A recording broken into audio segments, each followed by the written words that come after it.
দুৰ্ঘোৰ সাগৰ সেনা বলক ৰবৰ দ্ৰোণ ভীষ্ম কৰ্ণ তাতে কুম্ভীৰ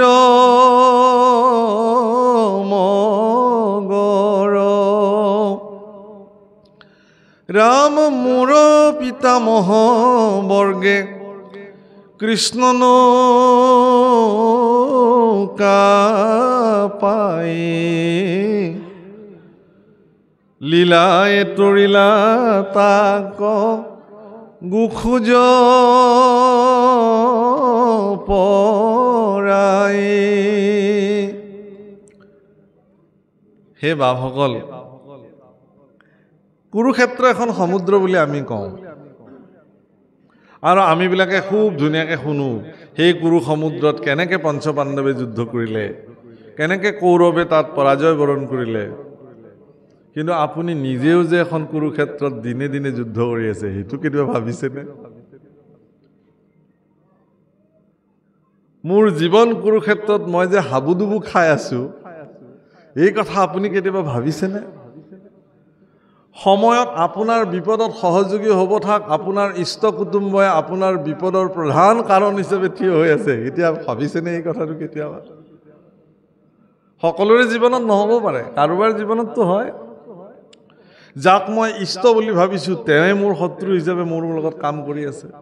যাক মই মিত্ৰ বুলি ভাবিছিলোঁ তেওঁৱে মোৰ লগত গাদ্দাৰী কৰিছে। যাক মই বন্ধু বুলি ভাবিছিলোঁ তেওঁৱে মোৰ কাৰণে চূড়ান্ত শত্ৰু হিচাপে বিবেচিত হৈছে। এই কথা আমি কেতিয়াবা ভাবিছোঁনে বাৰু? সেইবিলাক নিজৰ কৃতকাৰ্যতাৰ পৰিণাম প্ৰভুসকল, প্ৰাৰব্ধ কৰ্মৰ ফল এইবিলাক।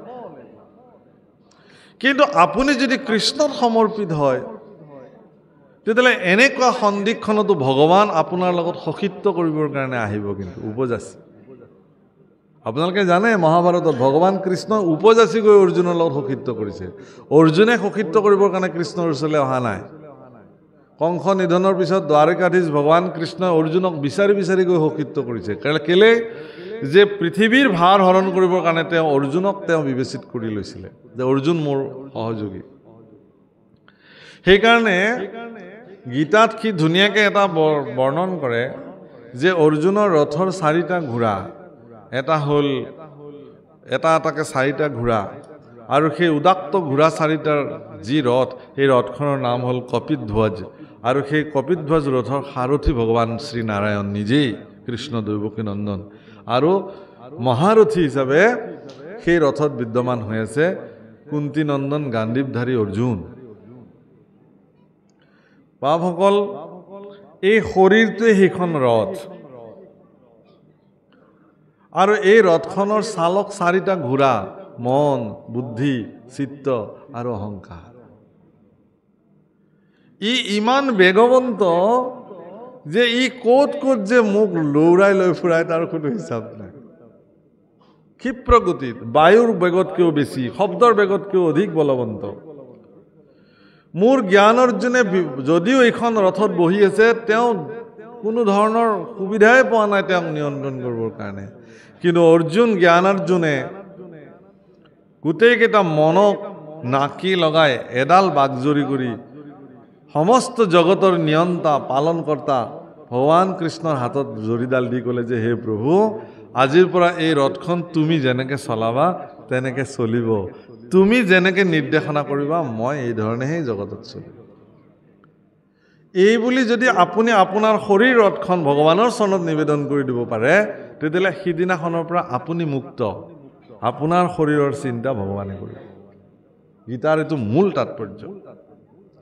আৰু সেইজনৰ কাৰণে শ্ৰী বিজয় নিশ্চিত। সেইকাৰণে যত্ৰ যোগেশ্বৰঃ কৃষ্ণ যত্ৰ পাৰ্থ ধনুৰ্ধৰ তত্ৰ শ্ৰী বিজয়। সঞ্জয়ে কৈ থৈ দিছে। পিতামহ ভীষ্ম প্ৰমুখে সকলোৱে এই কথা জানে যে অৰ্জুনৰে জয় হ'ব, যুধিষ্ঠিৰৰে জয় হ'ব। এটোপাল ৰক্তও পাত নকৰাকৈ যুধিষ্ঠিৰে যুদ্ধ বিজয় সাব্যস্ত কৰিছিল যুদ্ধৰ প্ৰাৰম্ভণিতে। সেই কথা আমি চবেই জানো। আমাৰ ল'ৰা ছোৱালীবিলাকক এই আদৰ্শ আমি শিকাব লাগে। তেতিয়ালৈকে যুদ্ধ আৰম্ভই হোৱা নাই। যুধিষ্ঠিৰে অস্ত্ৰ শস্ত্ৰ থৈ কৌৰৱৰ পক্ষে খালী হাতেৰে খোজকাঢ়ি গ'ল, হাতযোৰ কৰি পেলাই। আৰু দুৰ্যোধনে দূৰৰ পৰা দেখি ক'লে, খুব আত্মহাস্য কৰিলে, ক'লে হা গম পালেনে যুধিষ্ঠিৰে এতিয়া মোৰ এই প্ৰচণ্ড সেনা বাহিনী দেখি যুধিষ্ঠিৰে হাৰ মানিলে। এয়া খালী হাতেৰে হাতযোৰ কৰি মোৰ ওচৰলৈকে আহি আছে, আহি মোৰ চৰণত পৰি যাব, ক'ব যে হে দুৰ্যোধন মই যুদ্ধ নকৰোঁ, মই এতিয়াই বশ্যতা স্বীকাৰ কৰিলোঁ। কিন্তু দুৰ্যোধনে ভবাৰ নিচিনাকে নহ'ল। কিন্তু যুধিষ্ঠিৰে আহি পোন প্ৰথমে তেওঁলোকৰ বংশৰ আটাইতকৈ বয়োজ্যেষ্ঠজন পিতামহ ভীষ্ম, যিজন সেনাপতি ৰূপত আহি উপস্থিত হৈছে, পিতামহ ভীষ্মৰ চৰণত প্ৰণিপাত জনাই কৈছে যে হে পিতামহ, যুধিষ্ঠিৰৰ প্ৰণাম স্বীকাৰ কৰক, আয়ুষ্মান ভৱ পুত্ৰ। যে হে পিতামহ, তুমি আমাৰ বংশৰ আটাইতকৈ বয়োজ্যেষ্ঠ, মই আজি এখন যুদ্ধত অৱতীৰ্ণ হ'বলৈ ওলাইছোঁ। চাব দেই কিমান ডাঙৰ কথা। যে হে পিতামহ, মই আজি এখন যুদ্ধত অৱতীৰ্ণ হ'বলৈ ওলাইছোঁ, আমাৰ বংশৰ বয়োজ্যেষ্ঠ হিচাপে মই আজি তোমাৰ পৰা আশীৰ্বাদ বিচাৰি আহিছোঁ, যাতে মোৰ এই যুদ্ধখনত বিজয় সাব্যস্ত হয়। পিতামহ ভীষ্মই আনন্দত আত্মহাৰা হৈ গ'ল আৰু দুহাত ওপৰলৈ তুলি পেলাই আশীৰ্বাদ কৰিলে, বিজয় ভৱ পুত্ৰ, বিজয় ভৱ পুত্ৰ, বিজয় ভৱ পুত্ৰ। আচ্ছা, বিৰোধী পক্ষৰ সেনাপতিয়ে যেতিয়া মুখেৰে 3 বাৰ ক'লে বিজয় ভৱ, বিজয় ভৱ, বিজয় ভৱ, যুদ্ধখন তেতিয়াই শেষ নহ'লনে? তাৰমানে নিজৰ আদৰ্শ আৰু শ্ৰেষ্ঠ চৰিত্ৰৰ দ্বাৰা যুধিষ্ঠিৰে এটোপালো ৰক্তপাত নোহোৱাকৈ পোনপ্ৰথমে যুদ্ধৰ বিজয় ঘোষণা কৰাই ল'লে। তাৰপিছত কুলগুৰু কৃপাচাৰ্যৰ ওচৰলৈ গৈ ক'লে যে হে কৃপাচাৰ্য, তুমিতো আমাৰ কুলৰ গুৰু, তুমি মোক আশীৰ্বাদ নিদিবানে? মোৰ যে যুদ্ধ কৰিবলৈ ওলাইছোঁ, মই আশীৰ্বাদ আছে বাছা, তোমাৰ বিজয় হওক। অথচ ৰথী হিচাপে আহি কুলগুৰু তাত উপস্থিত আছে। অস্ত্ৰগুৰু দ্ৰোণাচাৰ্যৰ চৰণৰ ধূলি শিৰত তুলি লৈ কৈছে যে হে গুৰুদেৱ, তুমি তোমাৰ এইখন হাতেৰে মোৰ এই দুখন হাতক অস্ত্ৰবিদ্যাত পাকৈত কৰাইছিলা, তোমাৰ কৃপা নহ'লে মই যুদ্ধ কৰিবই নোৱাৰিলোহেঁতেন। হে কৃপাময় গুৰু, তোমাৰ কৃপা অবিহনে মই জানো যুদ্ধত বিজয় হ'ব পাৰিম? গতিকে মই আজি তোমাৰ কৃপা ভিক্ষাৰ পাত্ৰী, গতিকে তুমি মোক কৃপা ভিক্ষা দিয়া গুৰুদেৱ, মই যাতে যুদ্ধত বিজয় হ'ব পাৰোঁ। বিজয় ভৱ পুত্ৰ, বিজয় ভৱ। এজন পুত্ৰই আজিকালি আমাৰ আদৰ্শত এইবিলাক লাহে লাহে লাহে লাহে ক্ষীণ হ'বলৈ আৰম্ভ কৰিছে। সন্তানবিলাকে জ্যেষ্ঠসকলক কি ধৰণে সৎকাৰ কৰিব লাগে, সেই সংস্কাৰ যেন লাহে লাহে লাহে লাহে ক'ৰবাত হেৰাই যাবলৈ ধৰিলে। বৰদেউতাক হিচাপে যদি সন্তানটোক কিবা কৈছিলেও এষাৰ, সি তৎক্ষণাত জবাব দি দিছে। বৰদেউতাকে সিদ্ধান্ত লৈছে আজিৰ পৰা আৰু ইয়াক একোৱেই নকওঁ। খুৰাক হিচাপে যদি কিবা এটা কৈছিল ভতিজাজনক, তৎক্ষণাত জবাব দি দিছে। হয়তো দেউতাকেও কৈছে, মাকেও হয়তো কৈছে, ভালে কৰিলি তেনেকৈ কৈ, তই এনেকেই ক'ব লাগে, নহ'লে ইহঁতে আমাক অমুক কৰিব। কিন্তু পিতৃ মাতৃৰ কৰ্তব্য কি আছিল? যে কিয় ক'লা তুমি বৰ্তাক তেনেকৈ? বোলে নাই, মোক এনেই ক'লে। এনেই কওক, কিয় তুমি উত্তৰ দিবা? যোৱা, এতিয়াই যোৱা, স্নান কৰাগে, তামোল পাণ এযোৰ লোৱা, সফুৰা এখনত লৈ বৰ্তাৰ ওচৰত গৈ ক্ষমা খোজা যে বৰ্তা মোৰ ভুল হৈ গ'ল, মই তোমাক তেনেকৈ ক'ব নালাগিছিল। বাপসকল, মই যদি সেই বৰ্তাকজন হওঁ, এইমাত্ৰ গালি পৰা ল'ৰাটোৱে যদি তৎক্ষণতে মোৰ ওচৰলৈকে যদি তেনেকৈ আহে, মই বাৰু তাক বুকুত সাৱটি নল'মনে? দে বাবা, হ'ব দিয়া, হ'ব দিয়া, তাৰ কাৰণে তইনো মোক ক্ষমা খুজিব লাগেনে? তোক মই ক্ষমা কৰি দিলোঁ, ঈশ্বৰে তোক মংগল কৰক, হ'ব। এই যিটো সম্বন্ধৰ যিটো কটকটীয়া বান্ধ, সেইটো এটা সাধাৰণ ব্যৱহাৰে আমাক বেছি কটকটীয়া কৰি পেলায়। কিন্তু আমি কি কৰিছোঁ এতিয়া, ইমান যান্ত্ৰিক জগতত আমিবিলাকে অতিবাহিত কৰিবলৈ লৈছোঁ। এতিয়া এই সম্বন্ধবিলাক আমি, আমাৰ পিতৃ মাতৃয়ে সন্তানক সেই সংস্কাৰটো নিদি পেলাই তই ভালেই কৰিলি বুলি এষাৰ কথা কৈ থৈ দিলোঁ, যাৰ কাৰণে চিৰদিনৰ কাৰণে ভতিজা আৰু বৰ্তাকৰ মাজত এখন প্ৰাচীৰ থিয় হৈ থাকিল। আশীৰ্বাদ আৰু মমতাৰ পৰা তেওঁ বঞ্চিত হৈ থাকিল চিৰদিনৰ কাৰণে। প্ৰভুসকল যুধিষ্ঠিৰ এটা আদৰ্শ জগতত তেওঁ সেই আদৰ্শৰ জৰিয়তে যুদ্ধ বিজয় কৰিছিল বাকী চতুৰ্থ পাণ্ডৱে তেওঁলোকেও যুধিষ্ঠিৰৰ পদাংক অনুকৰণ কৰি তেওঁলোকে যুদ্ধত জ্যেষ্ঠ ভাতৃ যি বুলি কৈছে সেইধৰণে যুদ্ধত তেওঁলোকে বিজয় সাব্যস্ত হৈছে প্ৰভুসকল আমিও আমাৰ সংসাৰ কুৰুক্ষেত্ৰখনত যদি বিজয় সাব্যস্ত হ'ব খোজো তেতিয়াহ'লে আমিও সেই ধৰণে ঈশ্বৰ গুৰু পিতৃ-মাতৃ জ্যেষ্ঠজনৰ প্ৰতি সৎকাৰী মনোবৃত্তি থাকিব লাগিব যিজন ল'ৰা বা ছোৱালীৰ গাত এই ধৰণৰ সৎকাৰী মনোবৃত্তি সংস্কাৰী মনোবৃত্তি থাকিব সংসাৰ জগতত তেওঁ এদিন জয়ী হ'বই তেওঁ কোনেও পৰাস্ত কৰিব নোৱাৰে শাস্ত্ৰ এইবিলাকে কৈছে কেৱল আকৌ চাকি বন্তি জ্বলাই শৰাই সঁফুৰা খাই ভাগত শুনিলে আমাৰ জীৱনত একো কামত নাহে আমাৰ ল'ৰা ছোৱালীবিলাকক এই সংস্কাৰ দিব লাগে মই আশা কৰিম আজি উদ্যোক্তাসকলৰ প্ৰতি যে আমাৰ ভাগৱত পাঠবিলাকত আমি যেনেকৈ জেগা ৰাখোঁ যে আইসকল ইফালে বহিব বাপসকল ইফালে বহিব মোৰ মনলৈ আজি এটা নতুন ধাৰণা আহিছে এই ধাৰণাটো মই আজি প্ৰকাশ কৰোঁ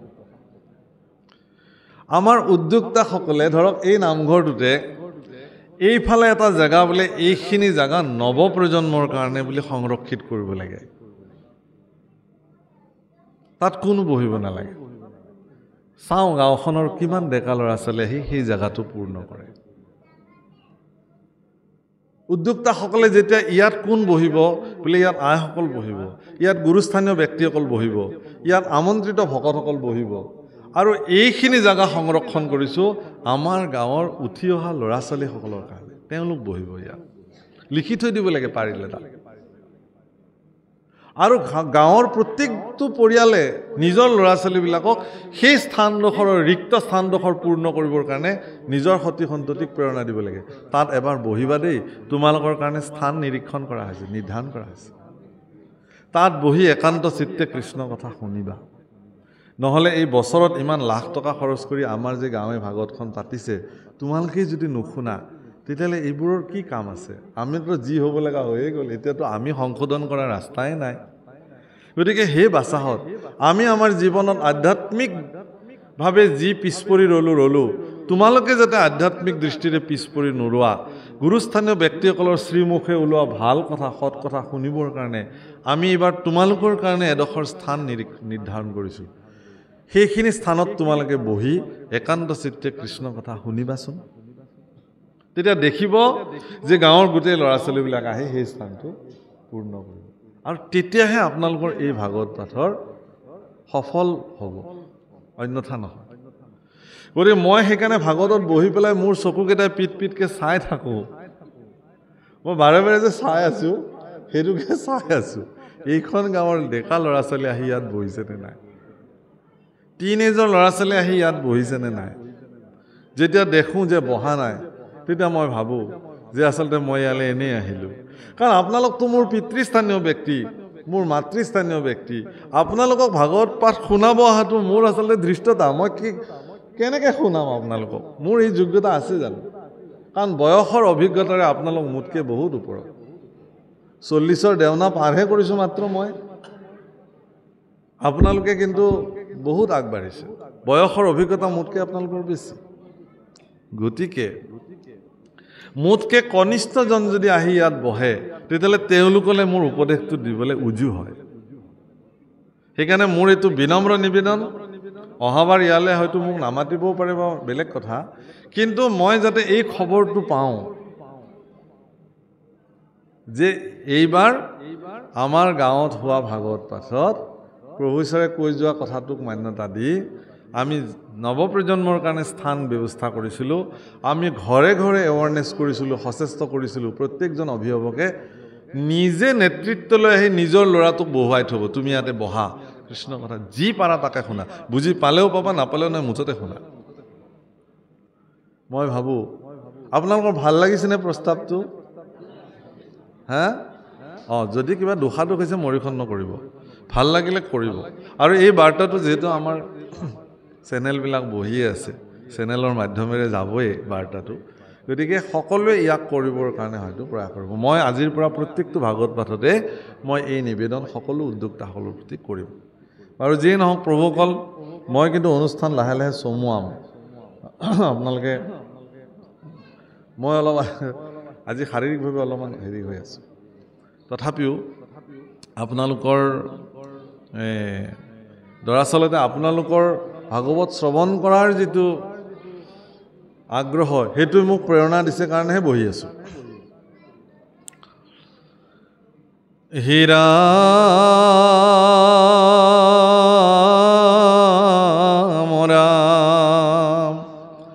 মোৰ দেহা দহিলে দ্ৰোণীৰ ব্ৰহ্ম হৰে, ৰাখিলা মাধৱে পখী গৰ্ভৰ ভিতৰে, হেন ইষ্টদেৱ মোৰ প্ৰভু দামোদৰ, কহিও শুনিব তান চৰিত্ৰ বিস্তৰ,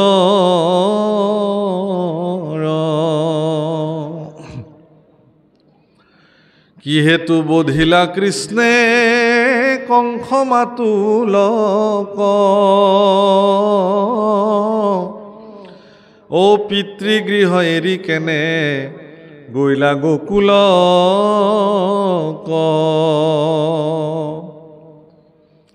মই মাতৃগৰ্ভত থাকোঁতেই মোক দ্ৰোণাচাৰ্যই মোক হত্যা কৰিবৰ কাৰণে ব্ৰহ্মাস্ত্ৰ প্ৰয়োগ কৰিলে। ভগৱন্ত পুৰুষৰ কৃপাত ভগৱন্ত পুৰুষে মোৰ মাতৃৰ গৰ্ভৰ ভিতৰত প্ৰৱেশ কৰি অমৃত পান কৰাই মোক ৰক্ষা কৰিলে। গতিকে সেইজন ইষ্টদেৱ মোৰ পৰম প্ৰভুৰ চৰিত্ৰ মই বিস্তৃতভাৱে শুনিবৰ কাৰণে মোৰ ইচ্ছা আছে। তেওঁৰ চৰিত্ৰ বিস্তৰভাৱে মই শুনিম। কিয় তেওঁ নিজৰ মামাক কংসক বধ কৰিলে, কিয় তেওঁ পিতৃগৃহ এৰি গোকুলত তেওঁ শৈশৱকাল কটাবলগা হ'ল, মনুষ্য শৰীৰে পৃথিৱীত তেওঁ কিমান দিন আছিলে, বৃঞ্চি বংশ সহিতে তেওঁ ক'ত থাকিলে গৈ, এই বিস্তৃত কথা মোৰ জানিবলৈ মন গৈছে। ৰাম কতে কভাৰ্যা কবিহাই লন্ত যদুৰাই, কহিও ক মুনি শুনিবা ক শ্ৰদ্ধা যায়। কিমানগৰাকী ভাৰ্যা তেওঁ বিবাহ কৰিছিলে সেও মোৰ জানিবলৈ মন গৈছে। হৰি কথা অমৃত পিয়ন্তে তজু মুখে, নাই ক্ষুধা তৃষ্ণা নবাধয় একো দুখে, শুনি মুনি বুলিলন্ত ধন্য পৰীক্ষিত, মাধৱৰ কথা তয়ে কান্ত হৈলা চিত্ত। ধন্য তোমাৰ জীৱন। প্ৰভুসকল মন কৰিব, আৰু ডাঙৰ কথা এটা কৈছে। পৰীক্ষিতৰ জীৱন ধন্য বুলি সুখদেৱে স্বীকৃতি দিছে। কেতিয়া? কৃষ্ণ কথা শুনিবলৈ যেতিয়া চিত্ত ব্যগ্ৰ হৈছে তেতিয়া। অৰ্থাৎ আপুনি মনুষ্য জীৱনত প্ৰাপ্তি হৈ যিমানে যি নকৰক কিয়, কৃষ্ণ কথা শুনিবৰ কাৰণে যদি চিত্ত উত্ৰাৱল হোৱা নাই, তেতিয়ালৈকে আপোনাৰ মনুষ্য জীৱন ধন্যই হোৱা নাই। শাস্ত্ৰসন্মত। ৰাম কৃষ্ণৰ চৰিত্ৰ আৱে শুনিও উৎসুকে, এহি বুলি কহিবা কওঁ আৰম্ভিলা সুকে।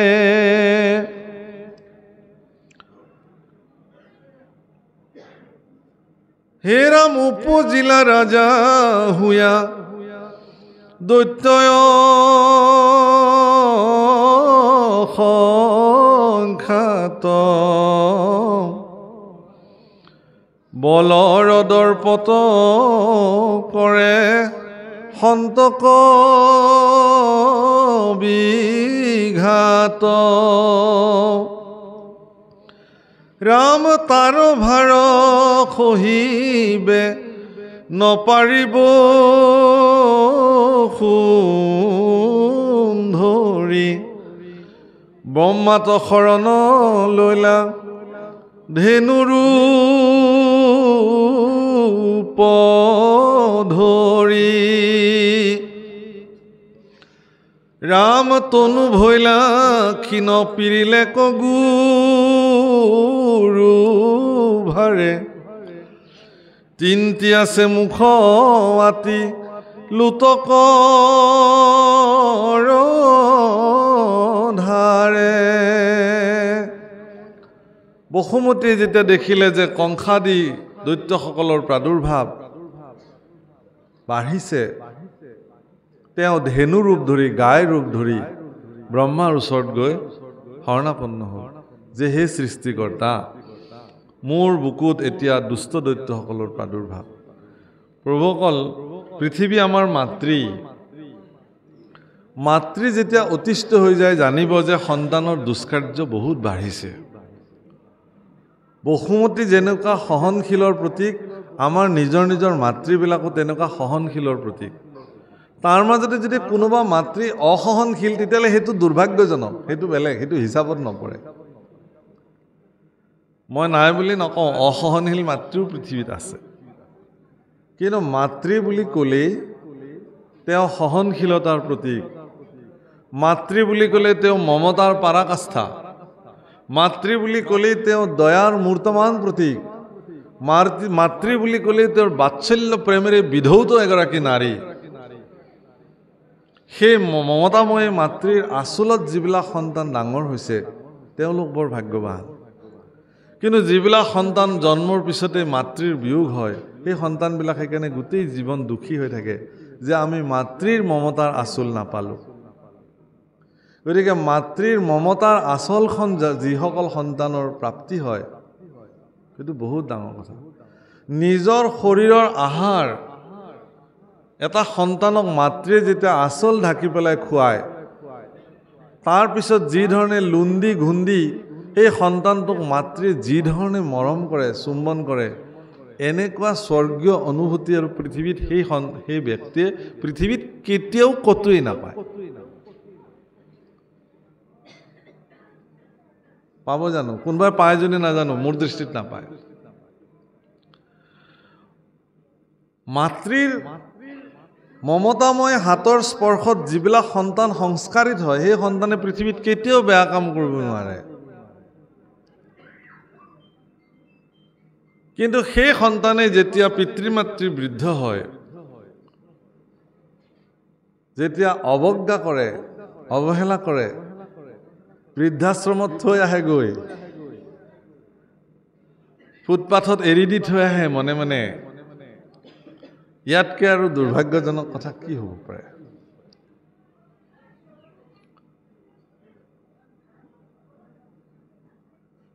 এগৰাকী মাতৃয়ে সন্তানৰ পৰা সদায় বিচাৰে যে সন্তানটোৱে তেওঁক মৰম কৰক। প্ৰভুসকল, যিখন হাতেৰে সৰু সৰু আঙুলিকেইটাত ধৰি দেউতাকে বাট বোলাবলৈ সন্তানটোক শিকায়, সেই সময়তে পিতৃয়ে হয়তো বাঞ্ছা কৰে যে এইখন হাত, এইখন ভৰি এদিন ইমান সুদৃঢ় হৈ যাব, মোৰ বৃদ্ধা অৱস্থাত সি যাতে মোক কোলাত তুলি ল'ব পাৰে।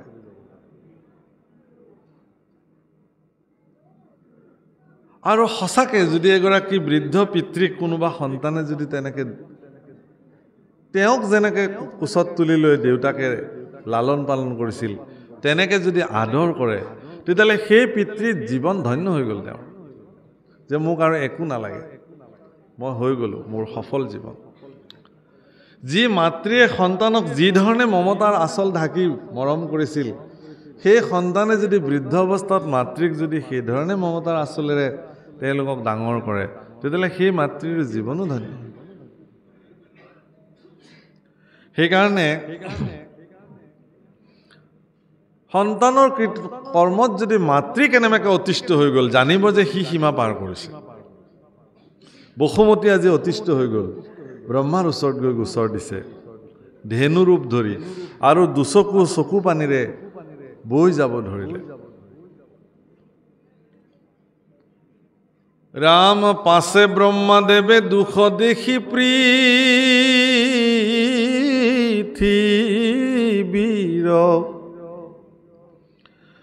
ত্ৰিদশে সহিতে গৈলা ক্ষীৰোদধি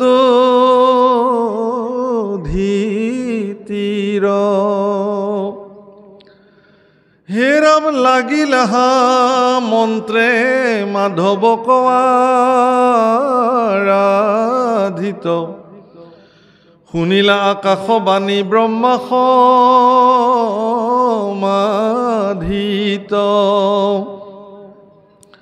পাছে ত্ৰিদশক ব্ৰহ্মা বুলিলা বচন বিষ্ণুৰ আদেশ শুনিয়ক দেৱগণ